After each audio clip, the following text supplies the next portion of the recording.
Ever catch yourself like totally zoned out on your phone, and then you suddenly realize you can't even remember what you were doing before you picked it up? Oh, all the time. It's like our online and offline lives are all kind of blended into one big thing now. Right? Yeah, for sure. And that's what we're going to be digging into today. Right on. All thanks to by Wilcox and her book, A Vida Online Como Ella Es, which translates to like online life as it is.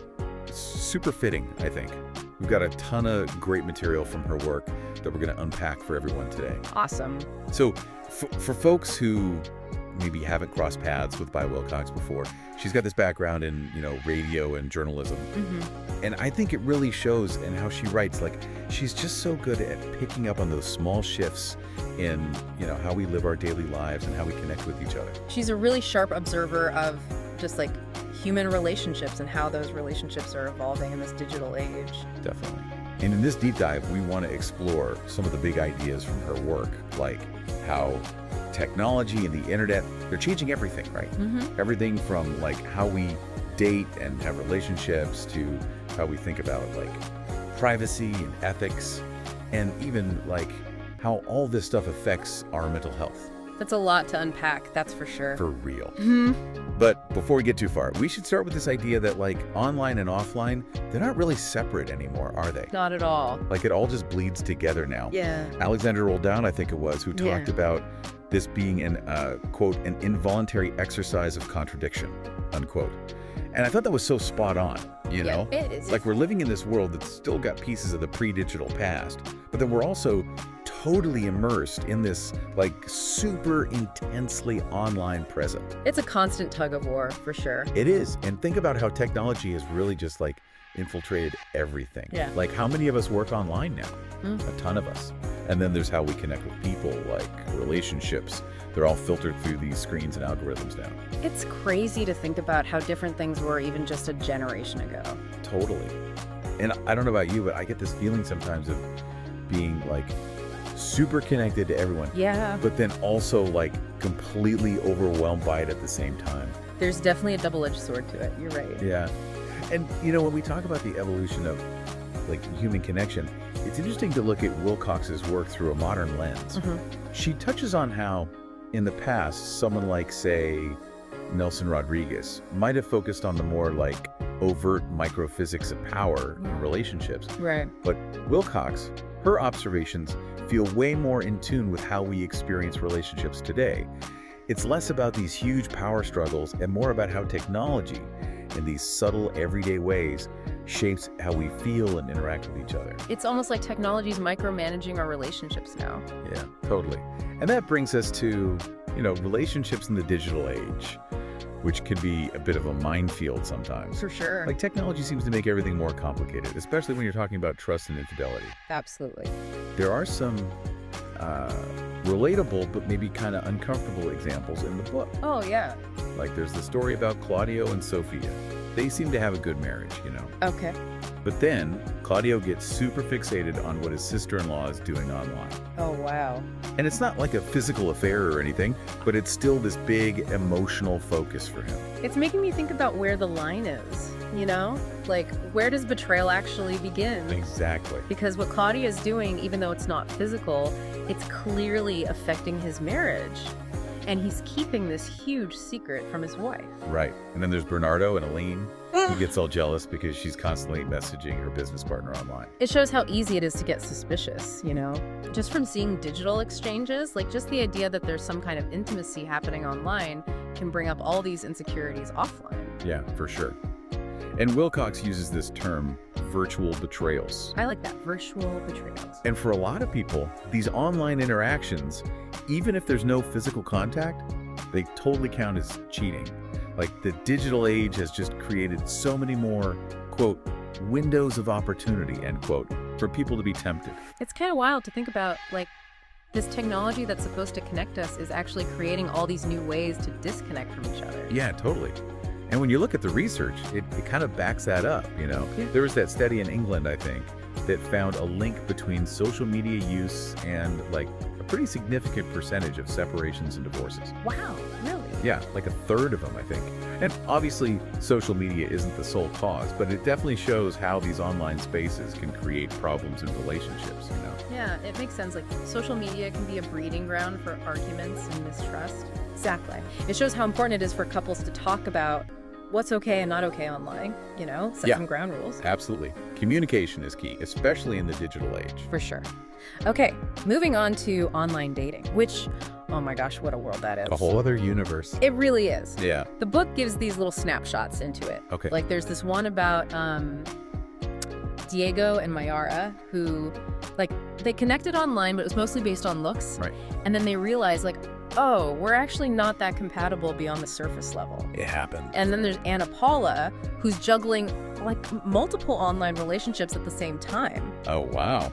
So it's just fascinating to see how people are finding love, or at least trying to, in this online world. It makes you think about that whole idea of initial attraction, right? Like in online dating, a lot of it comes down to what you see in someone's profile pictures. Yeah. And those first impressions can either lead to something real or become a barrier to connecting on a deeper level. Yeah, totally. It's so different from how people used to meet, you know? It really is. Like that whole thing about, oh, we just bumped into each other at the coffee shop, and it was faked. Serendipity. Yeah, serendipity. Yeah. But the book points out that, even in the online world, it's not completely random who you meet, right? Oh, right. Like algorithms are working behind the scenes deciding who we see and who we don't see.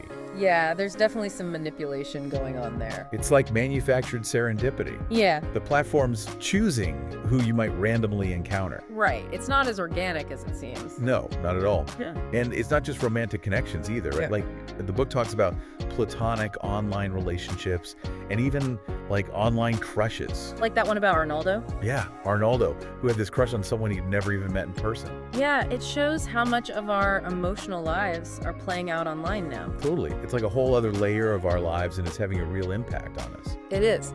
Okay, so let's talk about privacy and security. Something that affects, pretty much everyone online these days. It's like trying to stay private online is getting harder and harder. Right. Feels impossible. Right. Yeah. Like the book talks about how complete online secrecy is basically a thing of the past. Which is crazy because we're building these super personal online spaces. Yeah. Sharing our thoughts, our experiences, our whole lives. Yeah. But at the same time, we're more exposed than ever. Exactly. Think about all the data that's being collected about us, all the tracking, all the information we're generating. It's a constant stream, and we don't even realize half of what's happening. And it's kind of scary when you think about it, you know? Yeah, definitely. Like the book mentions how in 2021, Brazil had a ridiculous number of phishing scam victims. How many? Over 150 million. Seriously. Yeah. It's not just a little problem, it's huge. Huge. And the book points out it's not just phishing either, right? There's investment scams, romance scams. It's crazy how many ways people are getting tricked online. Yeah, the digital world has just opened up all these new ways for people to take advantage of others. And the book has some good advice on how to protect ourselves. Don't trust things that seem too good to be true. It's usually a red flag. Right? And always double check website addresses before you enter any personal information. It sounds simple, but it's so important. It is. Okay, so all this online stuff, it's also having a big impact on our mental health, right? Absolutely. The book even compares excessive internet and social media use to addiction. Wow, really? Yeah, like addiction to drugs or alcohol. It's interesting to think about it that way. It is, and you see it in a lot of ways. The book talks about cyberchondria. Cyberchondria. Yeah, it's when you go online to look for health information, but it just makes you more anxious. Oh, yeah, I totally do that. Right, you're searching for answers, but you end up spiraling down a rabbit hole of worst-case scenarios. Exactly. It's the internet's great for finding information, but it can also be a huge source of stress. And then there's, actual internet and smartphone addiction. Right. The book mentions that Brazil is, fourth in the world for smartphone addiction. Seriously. Yeah. It's crazy how attached we've become to these devices. It's true. And all that online time can really mess with your head, you know? Totally. Social media especially. Oh, yeah. Everyone's always presenting this perfect version of themselves. Right. And it makes you feel like you're not good enough, you know? I think we all feel that sometimes. Yeah, for sure. And then there's how online stuff can start to replace real-life interactions. Right. The book talks about how social media addiction can make us choose online engagement over like actually hanging out with people in person. And then we end up losing those real-life social skills. Exactly. Yeah. Okay, but it's important to remember that technology isn't all bad, right? Of course not. Like, the book talks about how you can help older adults stay connected. Oh, yeah. Like Mercedes' story. She was able to reconnect with old friends and like find new communities online. It's a lifeline for people who might not get out as much. Totally. And then there's the whole access to information thing. Yeah, that's huge. Like the internet has made information so much more accessible to everyone. It's like a democratization of knowledge. Exactly. And the book even talks about how AI, like ChatGPT, can be used in education to help people develop critical thinking skills.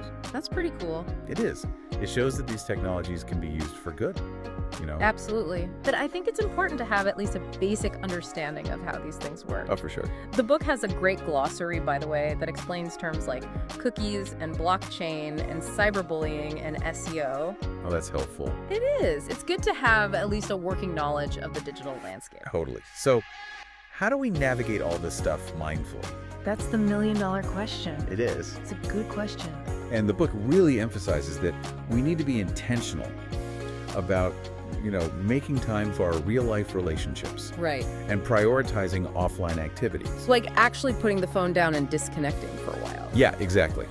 And in relationships, we need to be having these conversations about what's okay and not okay online. Especially with all the blurring of lines we were talking about earlier. Right. Like, the book talks about this thing called micro-cheating, where, like, online behaviors can be interpreted totally differently by different people. Oh, yeah, that can be tricky. It is. Yeah. Like, what one person sees as harmless flirting online, someone else might see as, like, a huge betrayal. Yeah, those unspoken expectations can cause a lot of problems. They really can. So it all comes back to communication, trust, and setting clear boundaries. The foundations of a healthy relationship, online or offline. Exactly. And the book also talks about being aware of our online presence, like thinking about how what we post might affect our relationships. Right. What we show online has real-world consequences. It does. It can affect how people see us and even create problems in our personal lives. It's all connected. It really is. Yeah. And I think at the end of the day, a healthy relationship is one where both people feel free, but also trusted. Like, you're choosing to be together because you actually want to be, not because you feel like you have to be. I love that. It's about choosing connection.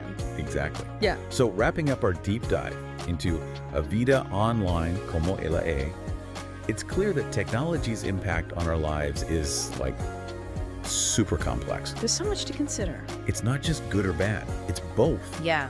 And it's shaping how we connect, how we see ourselves, and how we experience the world around us. And that whole blurring of online and offline that we talked about at the beginning, it means we have to be way more intentional about how we manage our relationships, how we protect our privacy, and how we take care of our mental health. It's like a constant balancing act, and it takes effort. It does. So we'll leave you with this. As technology becomes more and more integrated into our life, how can we make sure we're still building genuine human connections? And how can we protect our mental and emotional well-being in this increasingly digital world? It's something to think about for sure. Is How are we using technology? And how is technology using us? exactly. It's worth taking some time to reflect on that. Thanks for joining us on this deep dive. We'll catch you next time.